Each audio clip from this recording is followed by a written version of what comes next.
జగన్మోహన్ రెడ్డిని అవమానపరచాలని ఆ రోజు టెంపుల్‌లో చేసినటువంటి ఈ చంద్రబాబు, లోకేషు తర్వాత ఈ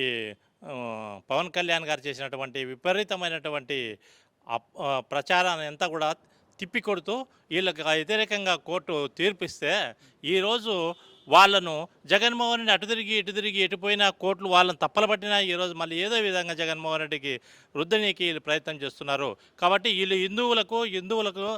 హిందువులను సర్వనాశనం చేయాలి, హిందూ టెంపుల్‌లను నాశనం చేయాలి. తర్వాత వచ్చేసి ఎక్కడ చూసినా, ఏమి చేసినా జగన్మోహన్ రెడ్డికి చెడ్డ పేరు ఏ విధంగా తేవాలా అనే ఆలోచనతో వీళ్ళు చేసే ప్రయత్నం అంతా తిప్పికొట్టేదానికి ఈరోజు కోర్టు మన వైపు ఉంది కాబట్టి ఖచ్చితంగా జగన్మోహన్ రెడ్డికి న్యాయం జరిగింది. ఎందుకంటే ఇది లేకపోతే ఈ పంది కొవ్వో, జంతువుల కొవ్వో అది ఇది కల్తీ అని వీళ్ళు చేసినటువంటి ఈ పవన్ కళ్యాణ్ అయితేనేమి,